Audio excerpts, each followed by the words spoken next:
9절에서 14절까지.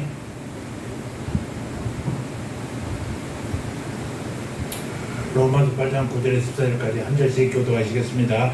만일 너희 속에 하나님의 영이 거하시면 너희가 육신에 있지 아니하고 영에 있나니 누구든지 그리스도의 영이 없으면 그리스도의 사람이 아니라. 또 그리스도께서 너희 안에 계시는 몸은 죄를 인하여 죽은 것이나 영은 그를 인하여 산 것이나. 예수를 죽은 자 가운데서 살리신 이의 영이 너희 안에 거하시면 그리스도 예수를 죽은 자 가운데서 살리시니까 너희 안에 거하시는 그의 영으로 말미암아 너희 죽은 몸도 살리시리라. 그러므로 얘들아 우리가 빚진 자로되 육신에 대해서 육신대로 살 것이 아니라 너희가 육신대로 살면 반드시 죽을 것이로되 영으로서 몸의 행실을 죽이면 살리니. 무릇 하나님의 영으로 인도함을 받은 그들은 곧 하나님의 아들이라. 아멘. 오늘은 로마서 8장의 본문의 말씀을 중심으로 성령이 임하시면 죄를 이깁니다. 성령이 임하면 어떻게 되느냐를 좀 12번째 하려고 준비하고 있는데요. 성령이 임하시면 두 번째로 죄를 이긴다는 얘기입니다.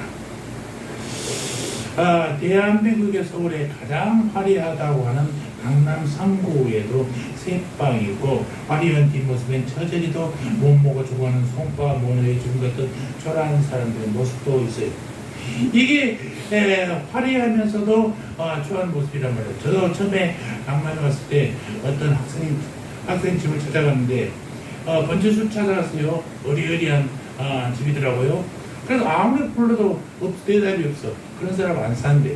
그래서 이상하다고 전화를 했더니 정부에서 나온 거예요.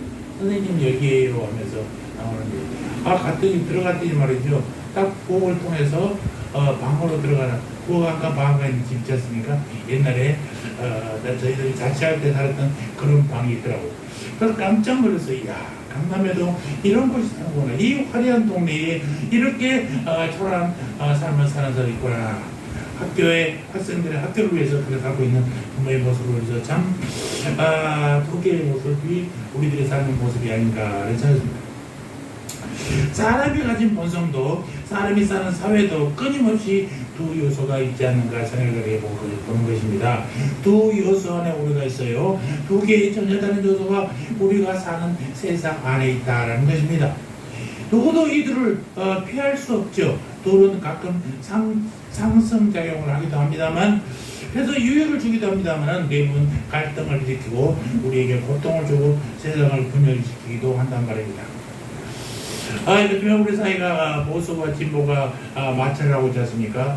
원래 보수와 진보는 서로 마찰하면서 성장해 가는 것입니다. 이게 해결의 정반합의 법칙이에요. 서로 싸우면서 어떻게 더 좋은 것을 창출하고 이렇게 하는데 요즘에는요 이런 게 없어요.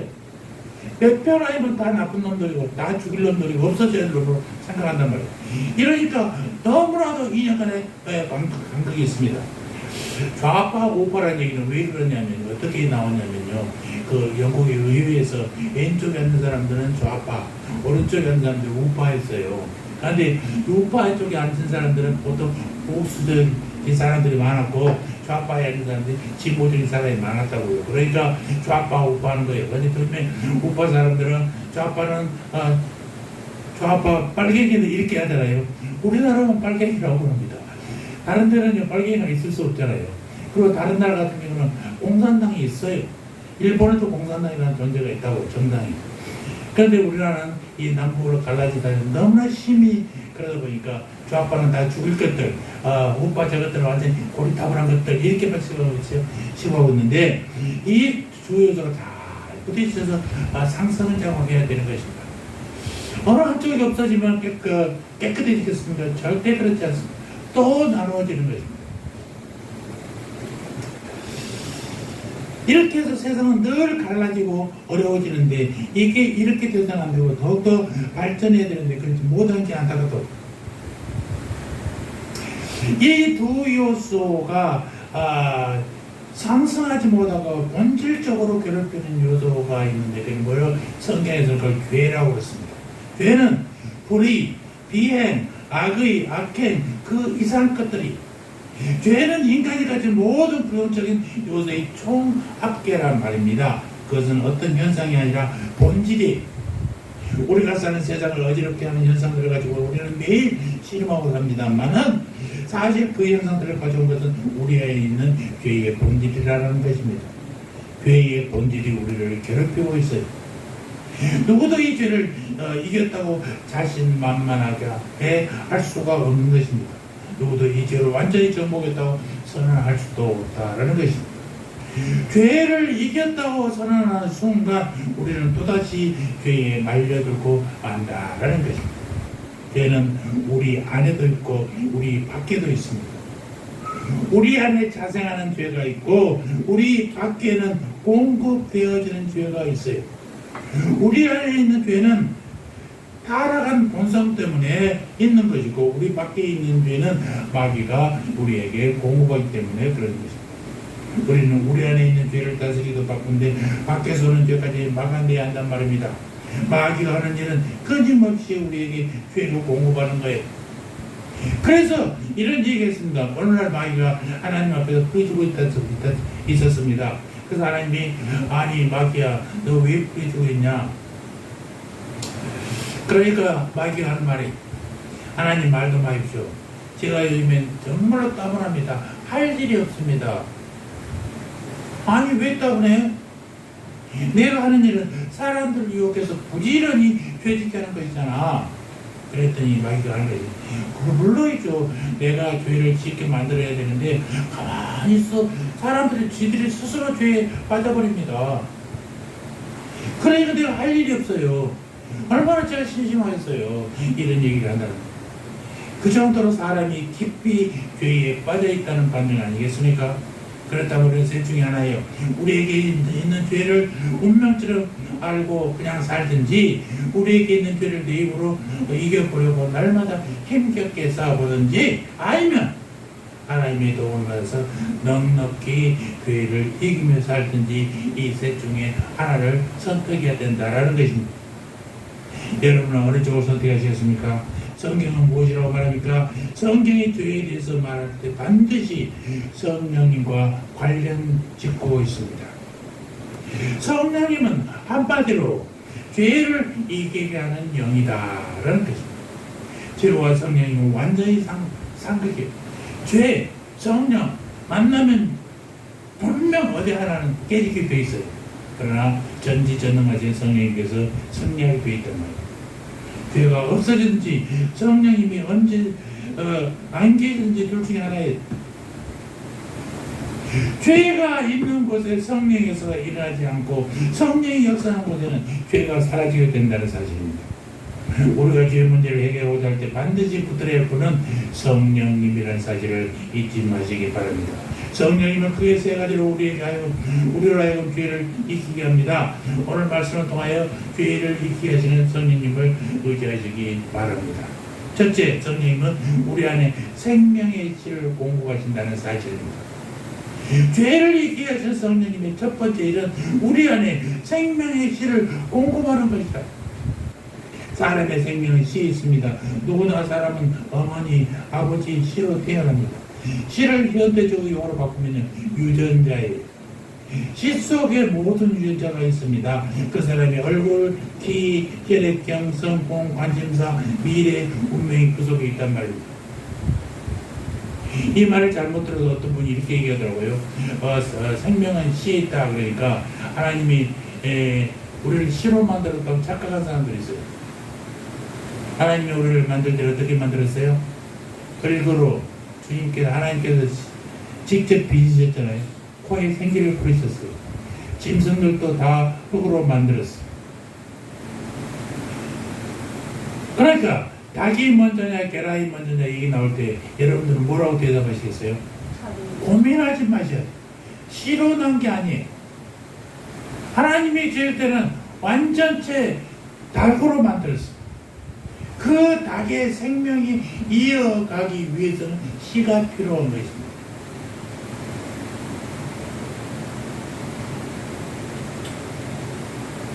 그래서 씨 속에 모든 유전자가 있어요. 그 사람의 얼굴에 나니까 얼굴, 키, 혈액형, 관심사, 미래, 운명이 다 그에 담겨있단 말이에요. 백인의 씨를 받으면 백인이 되잖아요. 흑인의 씨를 받으면 흑인이 되는 것이죠. 남성의 씨에서 남자가 나오고 여성의 씨에서 여자가 나옵니다. X와 염색체. 그러나 사람의 씨는 영원하지 않다는 것입니다. 씨는 반드시 씨의 지배를 받게 돼.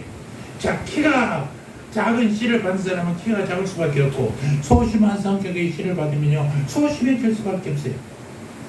그래서 사람은 각각 자기가 받은 씨에 의해서 제한을 받습니다. 선천적인 병을 가진 가문의 씨를 받은 사람은 자기도 모르게 그 병에 취약한 채 태어나게 되는 거죠. 요즘에는 우리 박 집사님도 우리 사모님도 치과를 다니지 않습니까? 치는 오복 중에 하나라고 합니다. 이거는 정말로 유전입니다. 저는 다행히도 아버지가 치아가 건강해서 지금 70년을 썼어도 아직도 탈 없이 쓰고 있어요. 그거나 감사한 일이죠. 병원에 가면 가족력이라는 게 있습니다.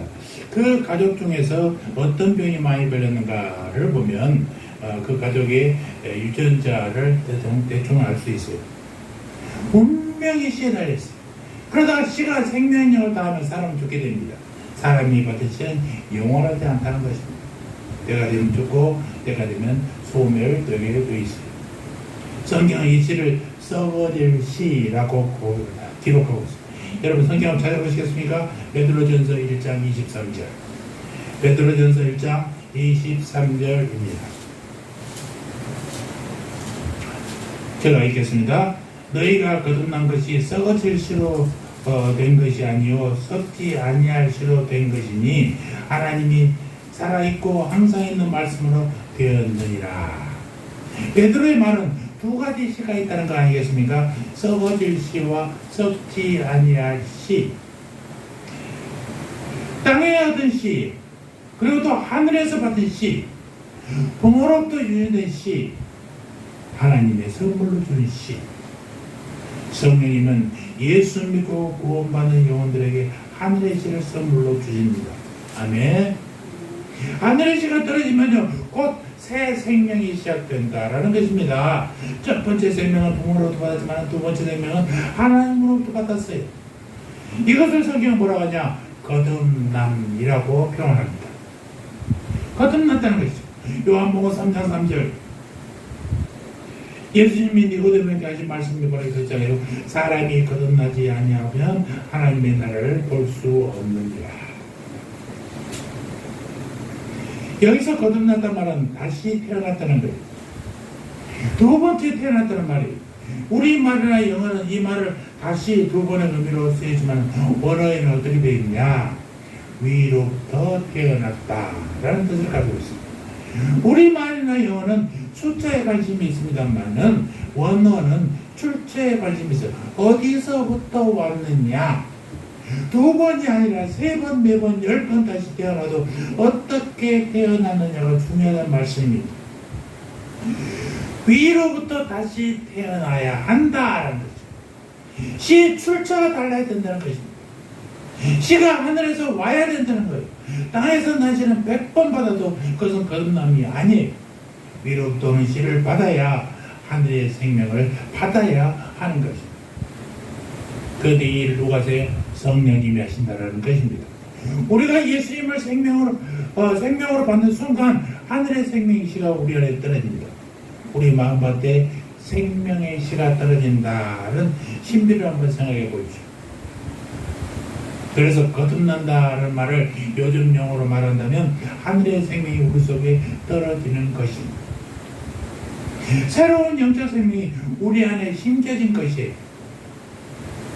그동안 돌짝밭 같은 죄로 얼룩진 마음의 밭에 하늘의 신령한 씨가 떨어졌단 말입니다. 이것이 다시 태어났다는 의미입니다. 이것이 거듭났다는 말의 뜻이에요. 거듭났다는 말을 너무 잘못 써서 우리에게 혼란을 주고 있어요.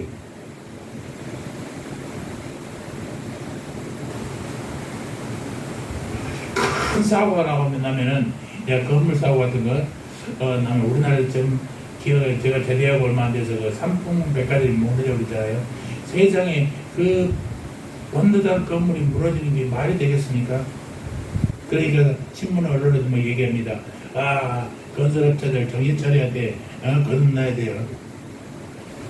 이 말은 건설업자들이 다시 태어나는 게 아니라 제대로 된 건축자들 사회가 튼튼하게 집을 지으라는 말이잖아요. 회의에서 사치들은 수평을 일삼는 일부 몰직각한 정치가들에게 매스컴은 거듭나야 한다고 합니다. 이 경우에 거듭남은 올바르고 양식 있는 정치인으로서 다시 태어나야 된다는 얘기입니다. 그러나 이 말은 성경이 말하는 거듭남과는 전혀 상관이 없단 말입니다. 아무리 제대로 된 건축을 써도 사람은 달라지지 않아요. 아무리 정치인들이 정신 차려도 이 사회가 근본적으로 달라지지 않단 말입니다. 어떤 사람은 사람이 많고 교육받고 도덕적으로 달라지면 거듭날 수 있다라고 말합니다. 아니, 교육이 발전한다고 해서 사람 자체가 변합니까? 아니, 교육이 발전할수록 지능범죄는 더 많아지지 않습니다. 학력이 높을수록 고등사기꾼이 더 늘어나고 있습니다. 예레미야 17장 9절에는 만물보다 거짓되고 심히 부패한 것이 인간의 마음이라고 기록하고 있습니다. 인간의 마음이 정말 만물보다 거짓되고 심히 부패한 것이다.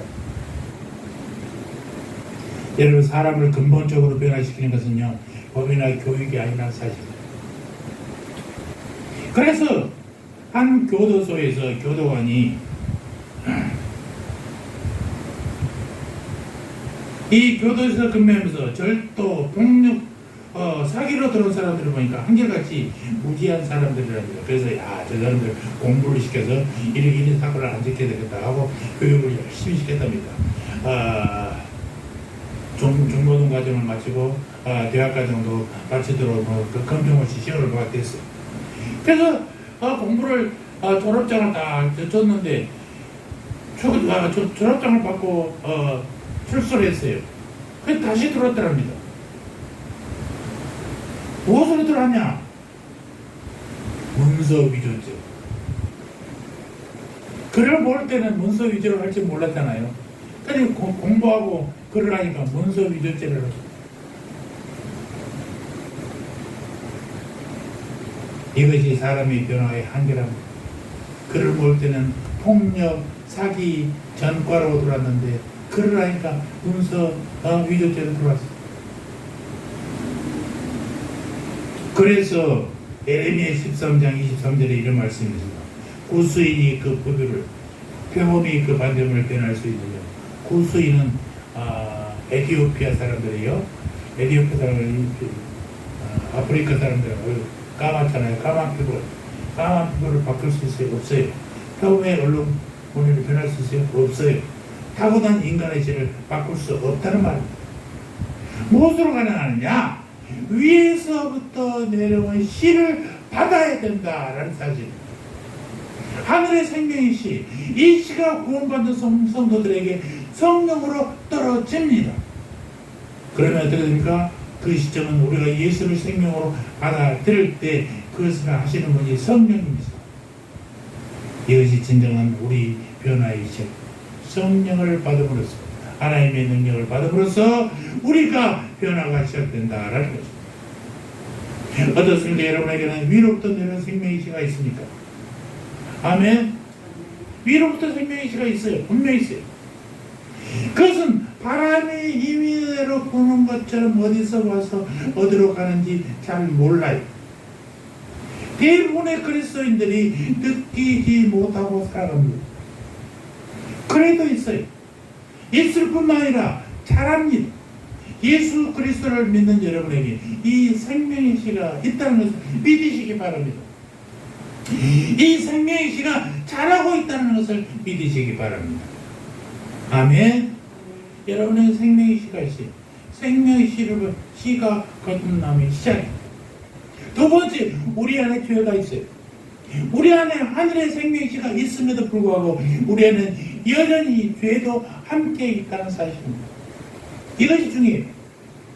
이것을 이해하는 것은 사실 쉽지 않지만은 아는 것은 중요해요. 로마서를 읽을 때마다 항상 걸리는 문제가 있는 것이 로마서 6장까지는 잘 나갑니다. 1장에서는 6장까지는 잘 나가요. 그러니까 1장에서는 이방인은 죄인이고 2장에서는 유대인도 죄인이고 3장에 모든 사람 죄인이요. 당연한 거있죠. 그러면 대책이 뭐냐? 로마서 3장부터 하나님의 대책이 나옵니다. 24절 봅시다. 3장 24절 그리스도 예수 안에 있는 구속으로 말미암아 하나님의 은혜로 값없이 의롭다 하심을 얻은 자 되었느니라. 어떻게? 25절 그 피로 말미암아 믿음으로. 이것이 하나님의 해법이에요.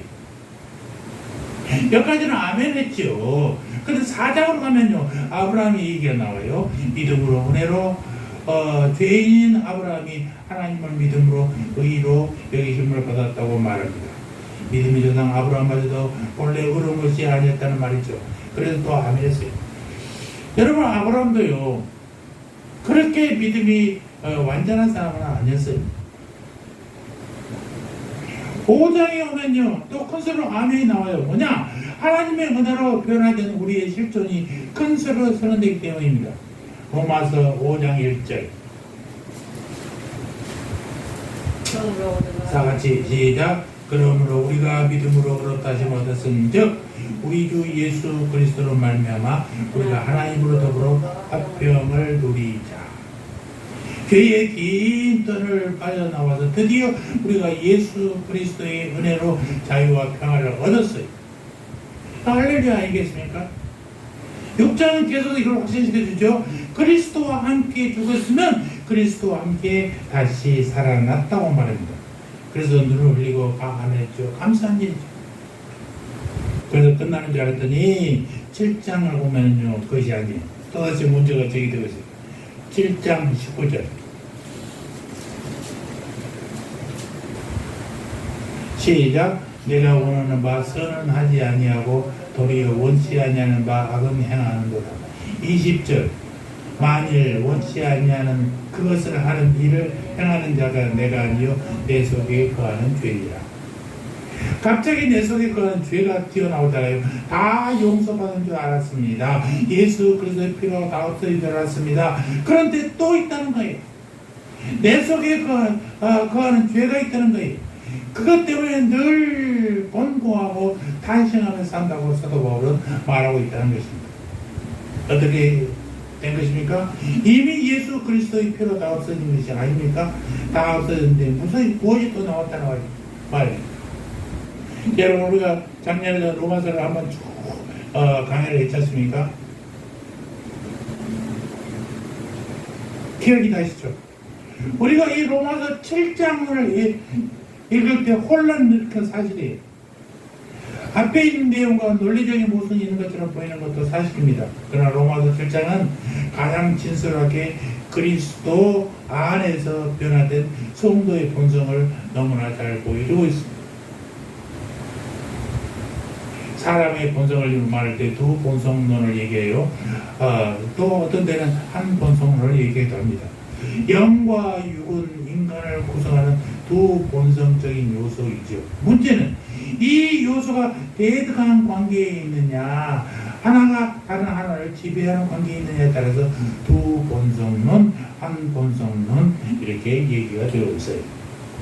만일 두 본성론이라면 이런 것이죠. 하나님의 성령을 통해서 우리를 거듭나겠습니다. 우리 영혼은 이제 하나님의 지배를 받게 돼 있어. 그런데 우리 영혼의 다른 한쪽에는 똑같은 정도의 육신적 소욕이 존재한다라는 것입니다. 그래서 그것이 또 하나의 본성을 형성하죠. 그래서 우리 안에 예수 믿음으로 변화되고 거듭난 이 영적 본성과 죄와 마귀의 지배를 받는 육적 본성이 있어요. 이게 서로 배등의 존재예요. 서로가 서로에 대하여 종속적이지 않단 말입니다. 서로 배등해요. 이것이 두 본성론이에요. 주로 로마서 7장을 통해서 혼란을 느낀 사람들은 이 입장 때문에 그렇습니다. 그러나 로마서 전체, 즉 특히 로마서 7장을 자세히 읽어보면 성경은 이 두 본성론을 취하고 있는 게 아니라 한 본성론을 취하고 있다는 것을 알 수 있습니다. 아까도 했지만 로마서 1장에서 6장까지 죄인인 우리를 하나님이 택하시고 예수 그리스도의 피를 통하여 은혜로 구원했다고 말하고 있어요. 우리가 예수를 믿을 때에 성령님을 통해서 하늘의 생명을 공급함으로써 우리 안에는 이미 하늘의 씨앗이 자라기 시작했습니다. 우리 이미 구원받았습니다. 하늘의 사람이 되었습니다. 거듭났습니다. 하나님의 영적 본성을 소유히 했습니다. 본성이라는 개념은 이 소유의 개념이에요. 누구에게 소유되었느냐에 따라 누구의 본성을 가졌느냐가 결정된다라는 것입니다. 누구의 씨를 가졌느냐, 누구의 본성을 가졌나를 결정한단 말입니다. 우리 이미 예수님을 생명으로 영접함으로써 우리 안에 하나님의 생명을 가졌어요. 우리는 하나님의 소유가 되었고 하나님의 성품이 우리 안에서 자라기 시작했어요. 다시 로마서 3장 24절을 봅시다. 로마서 3장 24절 시작. 그리스도 예수 안에 있는 구속으로 말미암아 하나님의 은혜로 값없이 의롭다 하심을 얻은 자 되었느니라. 이미 얻었다는 거예요. 앞으로 얻었다는 게 아니라 이미 얻었다는 거예요. 로마서 5장 1절도 다시 한번 보입시다. 그러므로 우리가 믿음으로 의롭다심을 얻었은즉 우리 주 예수 그리스도를 말미암아 우리가 하나님으로 더불어 화평을 누리자. 이미 우리는요 믿음으로 의롭다심을 얻었다니까요. 의롭게 된 것이 이미 끝났어요. 이제 우리에게는 그것을 즐기고 누리는 일만 남았다라는 사실입니다. 우리 이미 하나님의 본성을 소유한 사람. 그런데 문제는 하나님의 본성을 소유한 우리 안에 죄가 남아있다라는 사실. 로마서 7장에서 자주 쓰는 말이 내 안에 거하는 죄는. 여러분, 내 안에 거하는 죄. 이 말과 내가 죄인이다 라는 말을 비교해 보십시오. 여러분, 내가 죄이다 말, 내 안에 죄가 있다는 말 같습니까? 틀립니까? 달라요. 죄인과 죄를 가진 존재는 다르단 말입니다. 문제아와 문제를 가지고 있는 아이는 달라요. 헷갈리십니까? 자, 저와 여러분은 누구의 소속이요? 하나님의 사람입니다. 하나님의 생명의 씨가 성령을 통해서 우리를 떨어졌고 자라기 시작했어요. 그러면 우리는 죄인이에요? 의인이에요? 우리는 의인이에요. 하나님이 죄 없다 청하셨어요.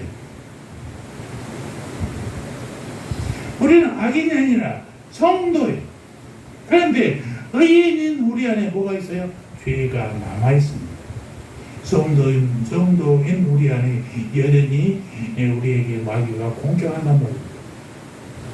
우리의 문제는 본성의 문제가 아니라 실천의 문제라는 사실.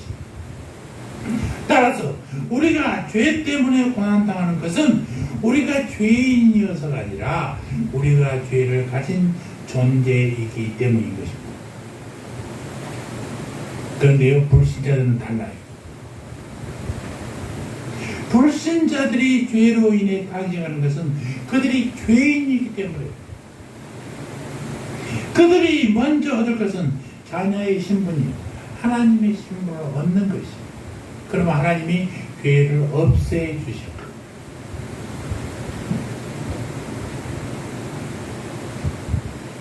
그러니까 예수 믿지 않는 사람들은 예수를 믿음으로써 그들의 신분이 하나님의 자녀로 바뀌는 것이 문제예요. 우리는 이미 하나님의 자녀가 됐어. 신분이 바뀌었어. 그럼에도 죄가 있어. 그럼 그 죄만 없애면 돼요.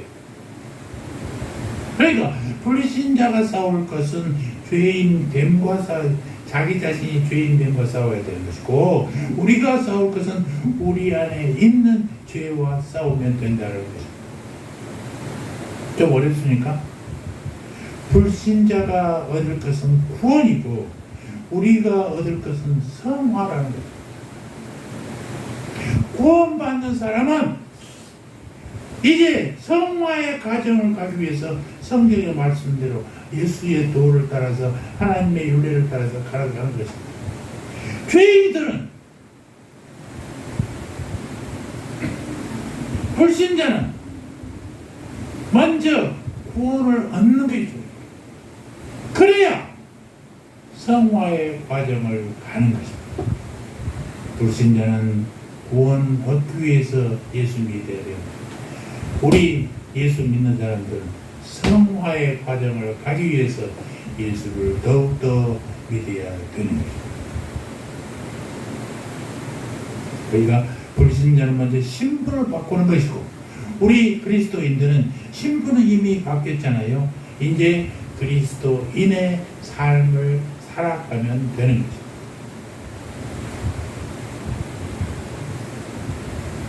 그 삶은 우리 안에 있는 죄를 없애면 되는 것입니다.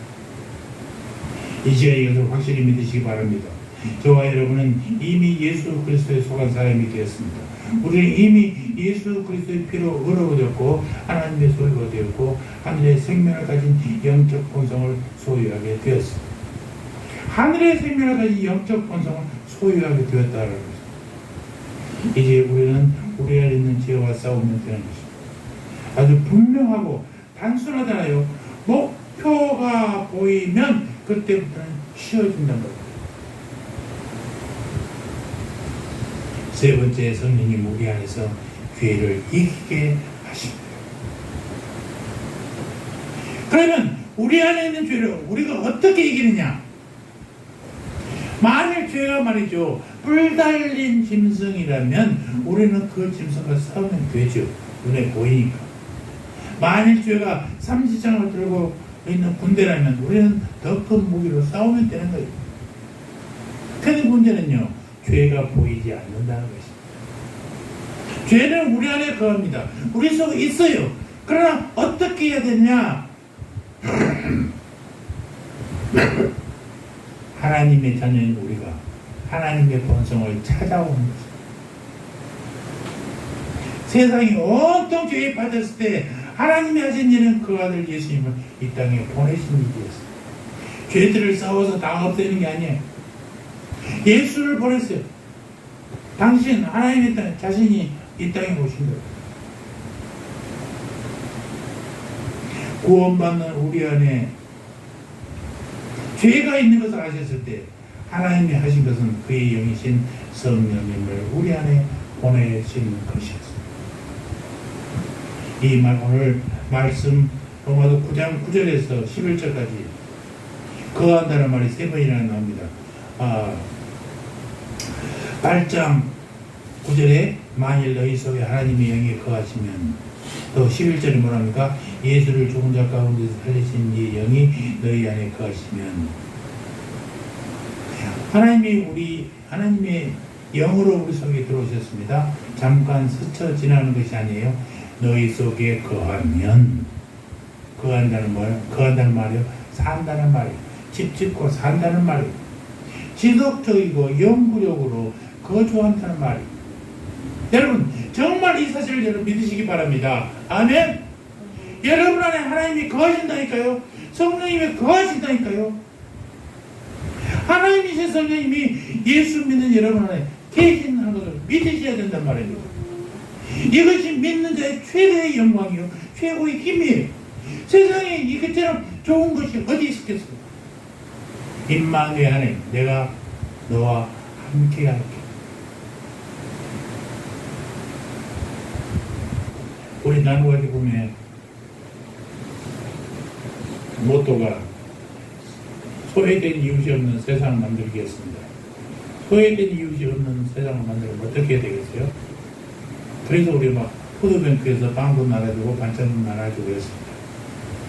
그것만이 중요한 게 아니라는 걸 깨닫고 바꿨어요. 나눔은 지원이 아니라 동행입니다. 무엇을 나눠주는 것이 지원하는 것이 나눔이 아니라 정말 나눔은 아무도 없고 외로운 사람들에게 함께 옆에 있는 것입니다. 여러분 가장 위로가 되는 것이 뭔지 아십니까? 여러분이 여러분 주위에 누군가가 있다는 것입니다. 함께 있는 것이 위로예요. 그 사람이 나의 좋은 말을 하는 것이 위로가 아니에요. 기독교를 한다는 사람들이 병원에 가서 위로합니다. 집사님 더 기도하셨으면 이런 병 안 났을 텐데 염장을 지르고 있습니다. 제발 그러지 마세요. 아무 말도 말고 옆에서 그냥 같이 울어주세요. 얼마나 아팠을까? 얼마나 힘드셨을까? 그래야지. 거기다 대고 그러니까 새벽기도 때 우리 좀 나오니까 안 나오고 며칠 봤더니 말이지. 나 이럴 줄 알았다. 지금 무슨 예언자가 된 것처럼 이따위 좋기를 하지 말아봐. 자기가 무슨 의사 박사인 것처럼 말이죠. 이럴 때는 이런 것을 했어야 되는데 이딴 짓거리 하지 마시고 위로하러 갔으면 옆에 그냥 가만히 계시 그래서 그냥 그래 얼마나 힘들었을까 맞장구로 치고 있어. 제발 쓸데없는 충고라고 하지 마시고. 여러분 힘내세요. 힘내고 싶지 않은 사람이 어디 있겠어요. 힘을 못 내니까 힘이 없는 거예요. 우리 윤석주 목사님 맨날 그러잖아요. 몸이 약하시잖아요. 목사님 꿋꿋하게 사셔야 됩니다. 아니 꿋꿋하게 살면 뭐 걱정이 있겠어. 꿋꿋하게 살지 못하니까 힘들지. 그런 건 위로가 안 돼요. 그냥 목사님 기도합니다. 얼마나 힘드실까. 옆에서 그냥 같이 맞장구 쳐주는 것도 가장 좋은. 제발 쓸데없는 분수 두지 마시기 바랍니다.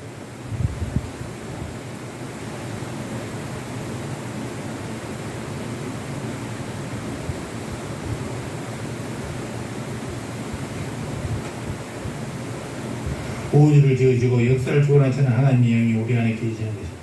그분이 우리 안에 계셔서 하는 일이 무엇이겠습니까? 우리를 살리는 일. 성령은 살리는 영이라니까요. 너희 안에 거하시는 그의 영으로 말미암아 너희 죽을 몸도 살리시리라.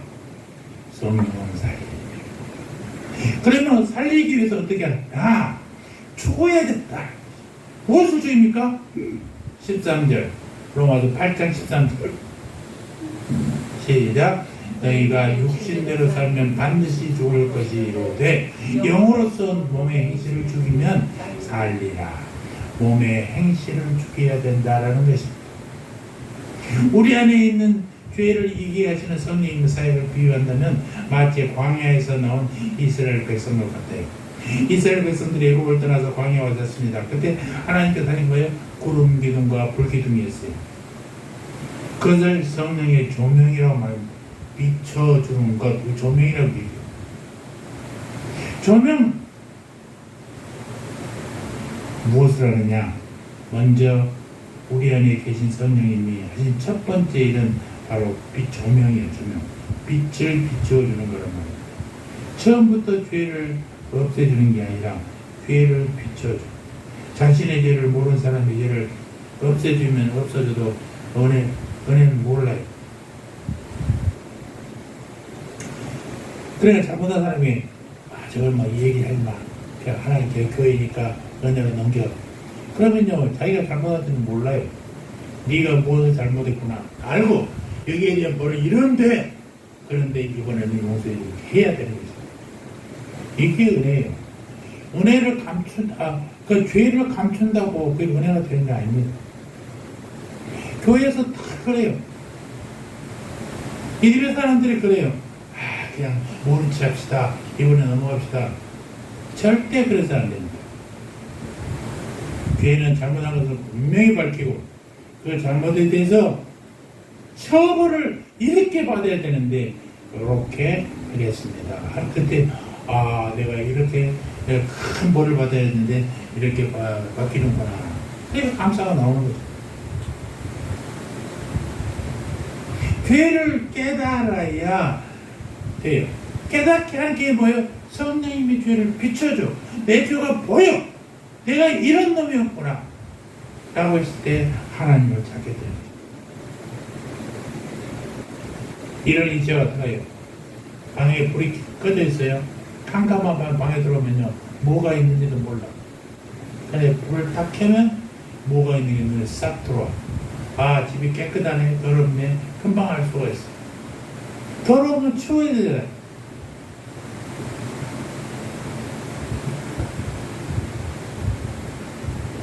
내 얼굴에 어물이 붙어 있어도 어두우면 어물이 있는지 없는지도 몰라. 불이 밝으면 거울 속에 내 얼굴 보고 그걸 닦아낼 수 있어. 성령이 임하기 전에는요, 남의 죄가 커 보여. 네, 내 죄는 안 보입니다. 그러다가 성령님이 임하시면 자기 죄를 바라보게 돼요. 남의 죄를 볼 겨를이 없어. 그렇습니다. 성령님은요, 남의 죄를 밝히 조명한 게 아니라 누구의 죄를 조명한다고요? 나의 죄를 조명합니다. 내 죄를 조명한다니까요? 남의 잘못이 보이는 게 아니라 내가 잘못이 보인다고요. 기독교인 하는 사람들이 항상 그래요. 김 집사, 저건 그럴 줄 알았어. 자기가 무슨 예언자나 된 것처럼. 요즘에 새벽기도 며칠 안 나오더니 그럴 줄 알았어. 남의 죄를 보는 게 아니라 내 죄를 보는 거예요. 하나님은 기도하는 사람이고 자기가 성령의 사람이라면 내 죄가 보이는 거지 남의 죄를 볼 수가 없어요. 볼 여지가 없어요. 남의 작은 죄를 들춰내고 사는 사람이, 이런 사람들은 절대 성령의 사람이 될 수 없습니다. 제대로 성령 안에 있는 사람은 내 죄 보기도 바빠. 내 죄 회개하기도 바쁜 거지. 그래서 거꾸로 내 죄가 늘 보이는 사람은 성령님이 조명하시는 것이고, 남의 죄가 잘 보이는 사람은 그런 마귀에 사로잡혀서 마귀가 조명을 주는 거예요. 일단 성령님이 우리에게 조명을 해서 성령의 조명으로 내 죄를 보이게 되면 그 다음에 뭐라 그러냐, 기도하게 됩니다. 성령의 조명을 받는 죄를 깨닫는 사람들은 가만히 있을 수 없어요. 얼굴에 오물이 묻은 사람, 묻은 사람이 거울 보고 자기 얼굴에 오물을 발견하면요, 가만히 있겠습니까? 씻어야지. 내 죄를 발견한 사람은요, 죄를 씻을 수밖에 없어요.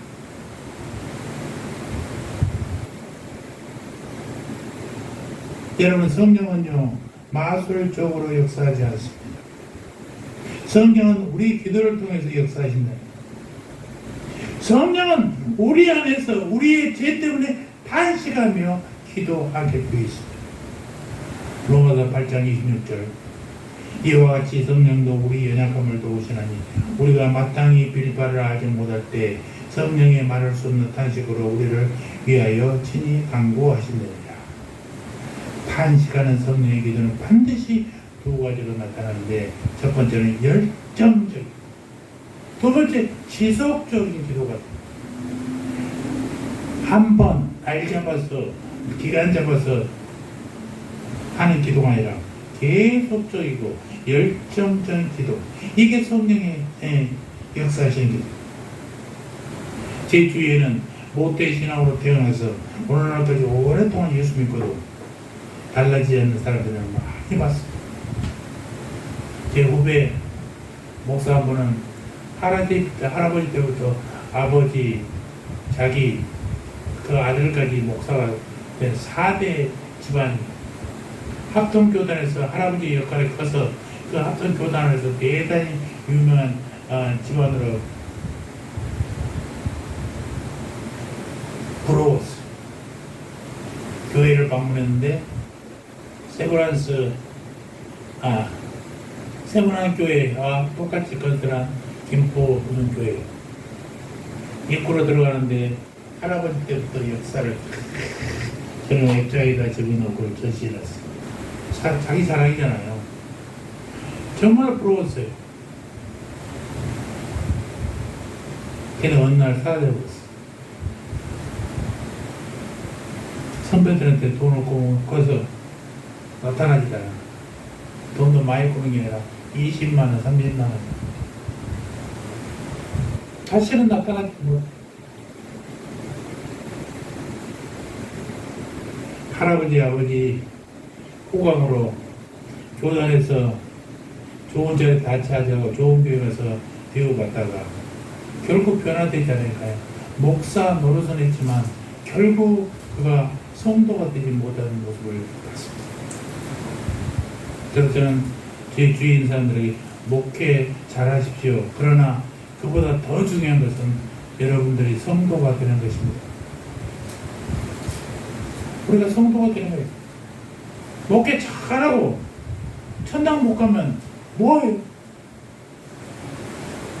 군대에 있을 때 휴거라는 책을 보면서 그랬다니까요.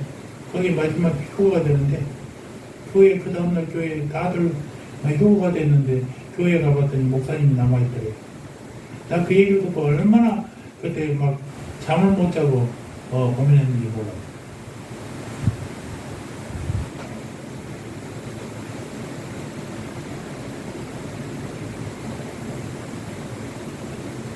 오래 믿어도 그런 큰 목회를 해도 달라지지 않는 것은 뭔지 아십니까? 죄를 이기는 영적 제어 장치가 그에게 없다는 거예요. 주일날 성경 켜고 교회 간다고 죄악성이 없어지는 게 아니잖아요. 한두 번 의식적으로 기도한다고 해서 교회에 습관적으로 기도한다고 해서 우리 안에 있는 죄의 소욕이 없어지는 거 아니잖아요. 교회 찬양에서 평생을 지냈다고 해서 죄악성이 없어지는 게 아니지 않습니까? 제가 처음 스스로 그랬다니까요. 내가 교회 선거들을 몇 년 했는데 하나님이 나를 그만두겠냐?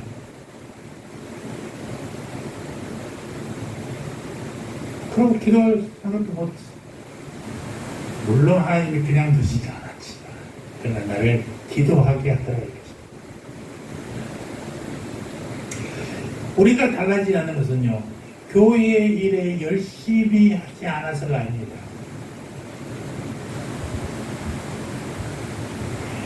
내가 죄를 이길 내가 확실한 강력한 영적 수단을 갖고 있지 않기 때문에 우리가 변화되지 않는 거예요. 생활은 종교적인 생활을 해. 주일 되면 교회 가고 수요일 금요일 기도회 가고 기도회 하고 헌금하고 선한 일 벌써 여러분 사람 보면 도우 돕고자 하는 마음이 다 있어. 그건 종교 생활이에요. 내 안에 변화가 없어요. 목사님들 똑같아요. 주일날 되면 앞에서 설교하고 설교 준비하고 그걸 놓고 있으면 안 되죠. 삶이 설교대로 돼야 되는 거 알겠습니까? 그래서 그랬다는 거죠. 이런 것 같아요. 이런 것 같아요. 자, 우리가 세차장에 들어가면 요즘에 세차장에 들어가면요 차를 끌고 들어가잖아요. 자동적으로 딱 기가 중립이 나면요 기계가 차를 끌고 갑니다. 물이 쏟아지고 거품이 쏟아지고 말끔히 차가 깨끗해져요. 깨끗해지지 않죠? 안 깨끗해져요. 깨끗해지지. 근데 차 속은 깨끗해집니까? 안 깨끗해져. 그러니까 우리의 삶은 기독교인으로서 모습을 바뀌었어. 주일날은 교회 가고 예배드리고. 그런데 내 마음은 안 바뀌단 말이에요. 차 겉만 닦고 속으로 안 닦은 거 똑같아요. 그래서 우리의 가장 강력하고 영적인 모습은 뭐예요? 기도라는 기도. 그나마 더 사력을 다하는 기도가 중요합니다. 신앙의 사람은 사력을 다하는 기도의 무기를 가지고 있어야 됩니다. 어떤 사람도 나는 죄에 대해서 자유롭다라고 말할 사람은 한 사람도 없는 거예요. 왜? 마귀는 우리보다 10배 더. 그러니까 마귀의 IQ가 1500이에요. 인간은 150만 가지고도 천재라고 그러는데 1500이 천재의 10배예요. 얼마나 똑똑해. 못 당해. 그를 이길 수 있는 방법은 그를 지배하시는 하나님을 우리가 믿어드리는 것이고 그 하나님이 내 안에 계셔서 성령님 역사하시는 것 뿐이라는 사실. 종교 계획자 마틴 루터가 그랬어요. 그는 위대한 종교 계획자였잖아요. 그런데 참으로 나약한 인간인 것은 사실이었어요. 마귀는 갖가지 방법으로 그를 쓰러뜨리려고 현안이 되어 있었습니다. 사람들이 볼 때 그는 용감하고 대단한 사람이었죠. 종교 계획 그 사람. 그런데 하나님 앞에서는 늘 약한 사람이었어요. 어느 날 후배가 얘기했답니다. 사람들은 선생님을 사자같이 힘있고 독수리같이 건강한 사람이라고 말합니다. 그 힘의 비결이 무엇입니까? 제가 조용히 루터가 그를 데려갔어요. 뒷마당으로 데려갔더니 거기 조그만 기도실이 있어요. 기도실 보이면서 내가 용감할 수 있는 것은 하나님 앞에 엎드리는 것뿐이었습니다. 나는 하루에 3시간씩 무릎 꿇고 이 자리에서 이렇게 기도합니다. 바빠.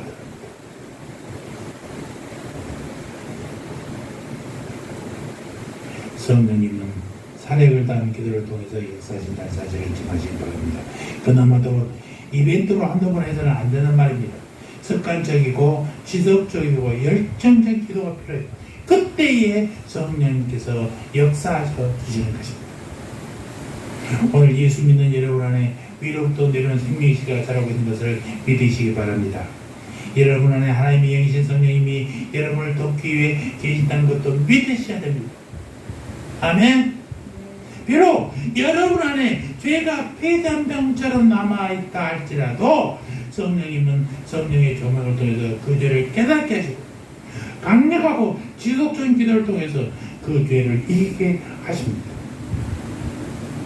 우리가 의지하는 성령님입니다. 성령님은 우리를 도우십니다. 우리 안에 죄가 있다는 것이 문제가 아니라 하나님이신 성령님을 의지하지 않는 것이 문제다라는 것입니다. 성령님만 의지하여 죄를 이기고 승리하는 성도 여러분 되시기를 주의 이름으로 축원합니다. 아멘. 할렐루야. 아버지 하나님 감사합니다. 오늘도 주님 전전에 말씀으로 축복해 주시니 감사를 드립니다. 성령님으로 변화받는 우리들을 되게 하여 주시옵소서. 성령님이여 도와주시옵소서. 우리 안에 남아있는 죄를 날마다 정결케 하여 주시옵소서. 성령의 조명을 통해 깨닫게 하시고 남의 작은 죄는 크게 보이고 나의 큰 죄는 등 뒤에 감추고 사는 우리 성령님, 날마다 남의 죄는 작아 보이지 않게 하시고 나의 죄는 커서 보이게 하옵소서. 날마다 나의 죄 때문에 탄식하고 고난하며 밤마다 눈물로 침상을 적시게 하시고 죄가 생각날 때마다 그 자리에서 무릎 꿇게 하시고 죄의 지을 생각이 날 때마다 나를 복종케 하옵소서. 성령 강림을 사모하며 새벽마다 기도하기를 원합니다.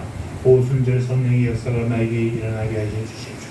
성령의 새롭게 하심과 회복케 하심으로 치유하여 주시고 능력을 보여주시고 죄를 이기는 능력을 받게 하여 주시옵소서. 감사합니다. 예수님의 이름으로 기도합니다. 아멘.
이제는 우리 구주 예수 그리스도의 은혜와 하나님 우리 아버지의 사랑과 성령 하나님의 내주 역사 교통하심이 성령으로 죄를 이기고 승리하는 성도 되기를 다짐하는 고개 숙인 주님의 백성들 머리 위에 이제부터 영원토록 영원 몽토록 함께 있을지어다.